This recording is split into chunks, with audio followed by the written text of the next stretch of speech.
اللہ نے نبی کریم صلی اللہ تعالیٰ علیہ وسلم کے نور کو حضرت آدم علیہ السلام کی پیشانی میں چمکایا۔ اب حضرت آدم علیہ السلام سے وہ نور منتقل ہو کر کے حضرت شیس علیہ السلام تک پہنچتا ہے۔ شیس علیہ السلام سے وہ نور آگے بڑھتا ہے، حضرت نوح علیہ السلام تک پہنچتا ہے۔ نوح علیہ السلام سے وہ نور آگے بڑھتا ہے اور بڑھتے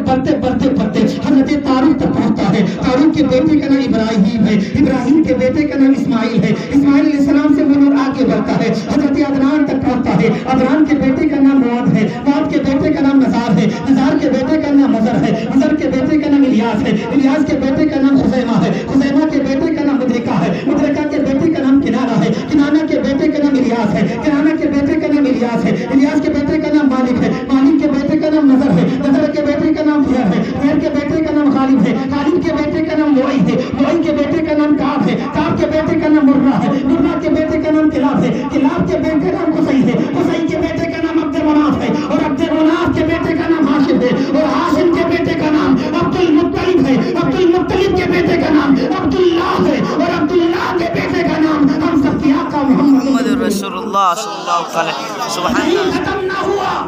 آگے اور بڑھتا ہوں۔ نبی کریم صلی اللہ علیہ وسلم کے ناموں میں سے ایک نام محمد ہے۔ اب محمد کی بیٹی کا نام فاطمہ ہے، فاطمہ کے شوہر کا نام علی ہے، علی کے بیٹے کا نام حسن ہے، حسن کے بیٹے کا نام حسن مثنیٰ ہے، حسن مثنیٰ کے بیٹے کا نام عبداللہ محض ہے، عبداللہ محض کے بیٹے کا نام عبداللہ ثانی ہے، عبداللہ ثانی کے بیٹے کا نام موسیٰ ہے، موسیٰ کے بیٹے کا نام موسیٰ ثانی ہے، موسیٰ ثانی کے بیٹے کا نام سید واحد ہے، سید واحد کے بیٹے کا نام سید محمد ہے، سید محمد کے بیٹے کا نام سید یحییٰ ہے، سید یحییٰ کے بیٹے کا نام سید ابو عبداللہ ہے، اور سید ابو عبداللہ کے بیٹے کا نام سید ابو صالح موسیٰ جنگی دوست ہے، اور موسیٰ جنگی دوست کے بیٹے کا نام سیدنا شیخ عبد القادر جیلانی۔ واہ واہ، سبحان اللہ۔